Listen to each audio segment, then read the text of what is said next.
I've been given this really tough task of talking about what's a North Star for me. I'll go for the first slide, and you'll come to know really what I want to talk about.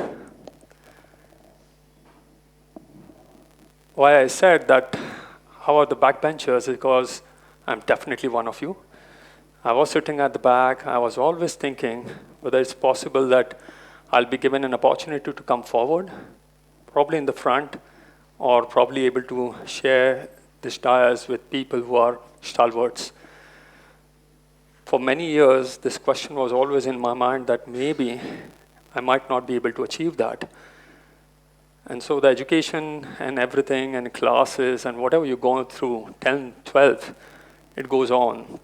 Probably your parents have always encouraged you that you need to do something different.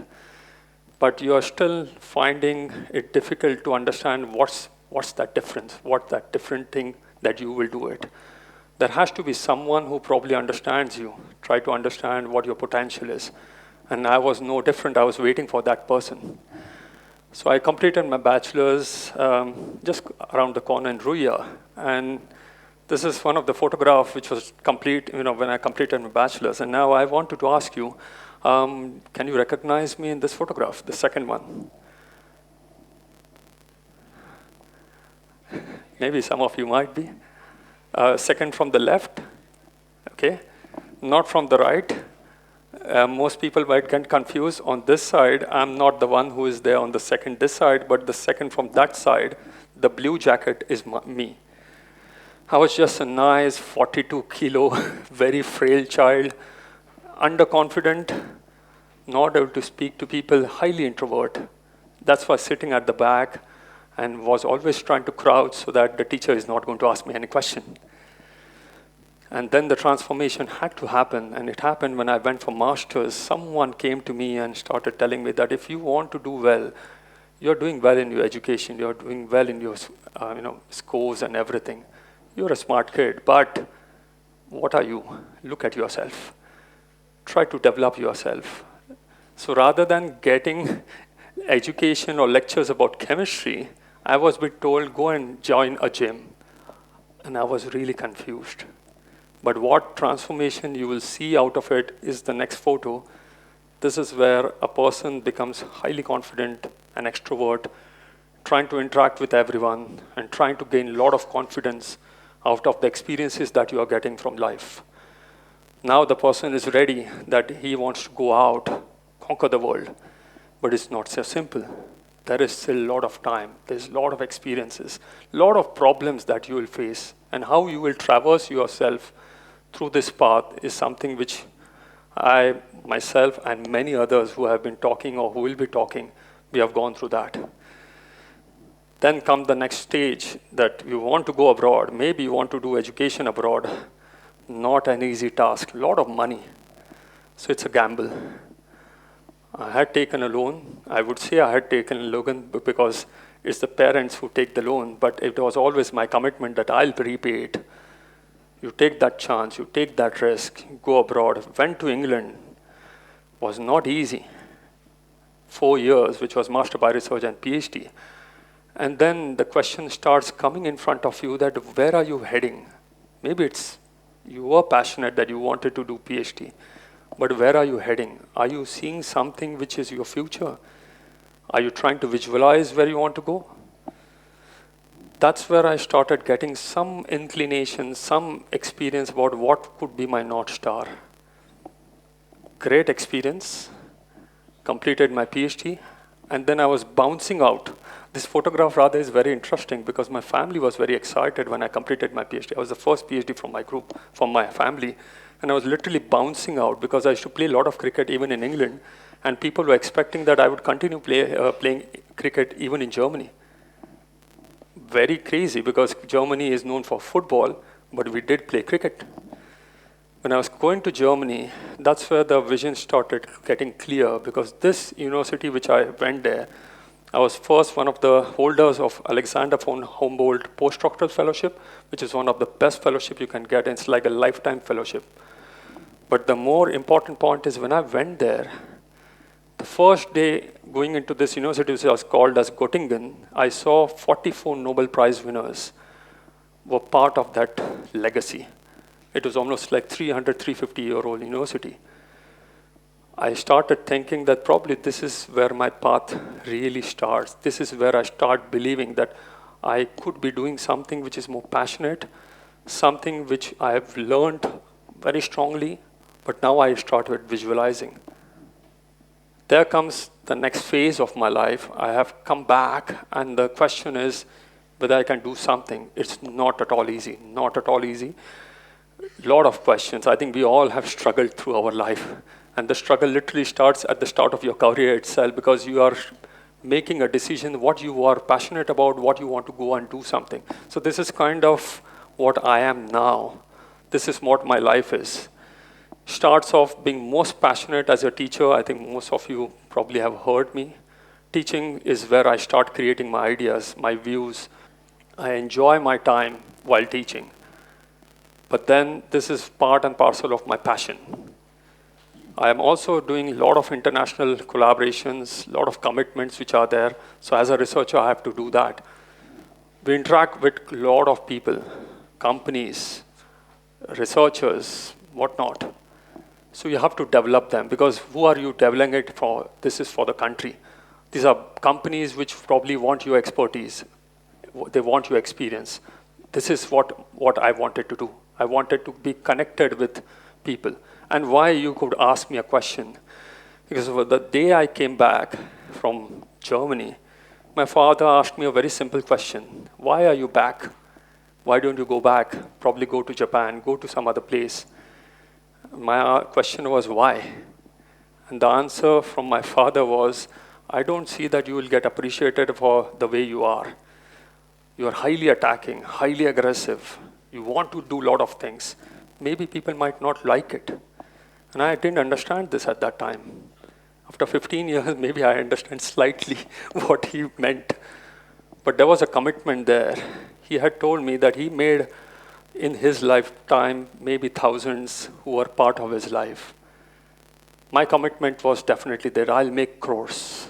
I'll be part of the life of crores. And for that, this is going to be the stage. This is going to be the profession which will make me part of those crore people, or many more. This will be for my country. And if ever in my lifetime I have to achieve a North Star, which is an elusive prize, what any scientist want to have in their life, I'll do it from this country. This is what my life journey was.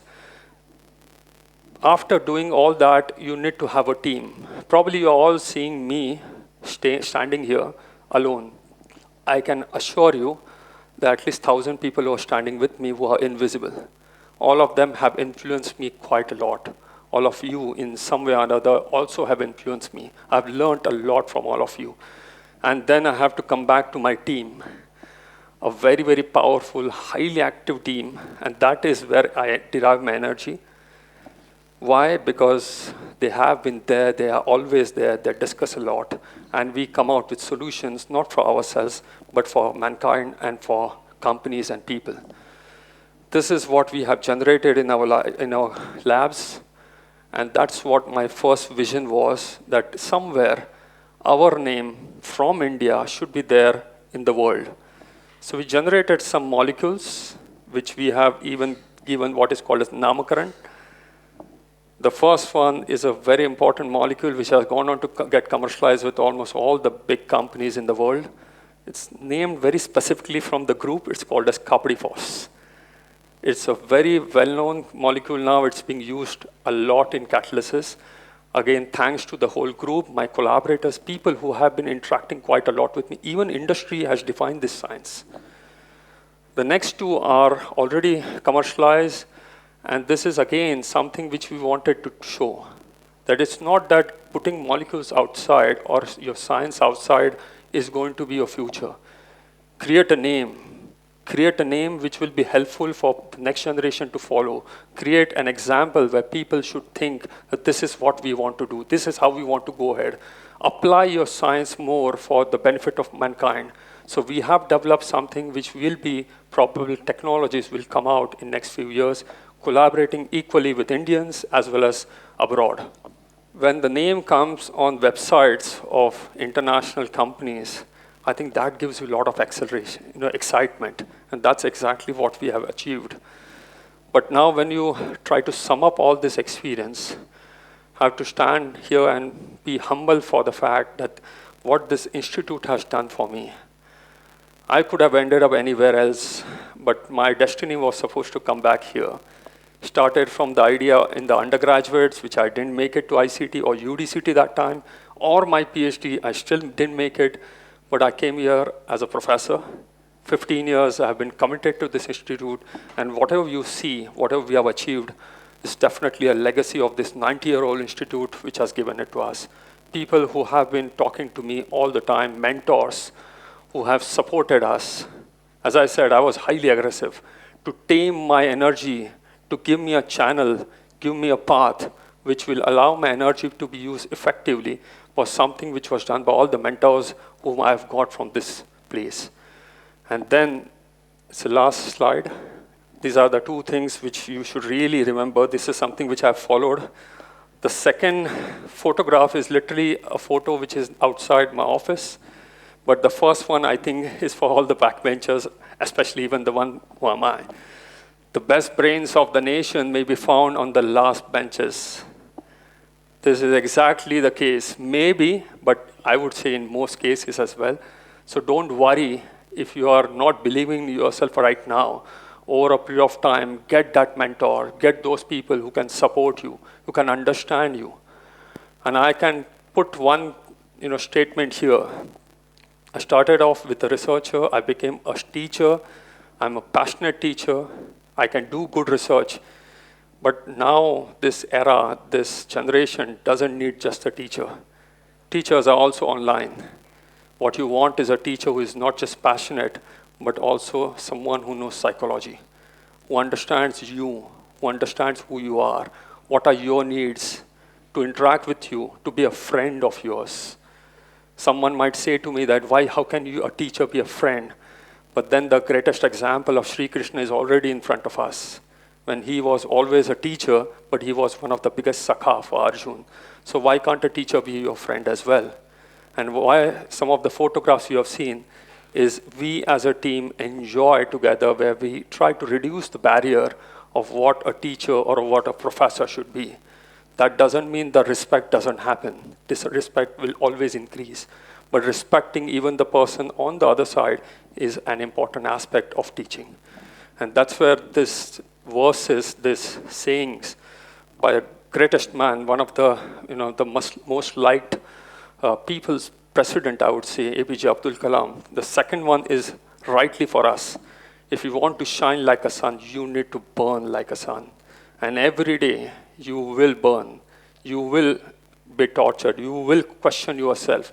The only thing is that get up, try to pull yourself up, remain confident, and remember, there will be one person. There will always be that person, whether your friend, whether your parents, whether a teacher, or someone who can believe and tell you how to do your things every day, diligently, and doing it very well. So with that, I would like to thank the TEDx team for giving me this opportunity to talk in front of you. Thank you.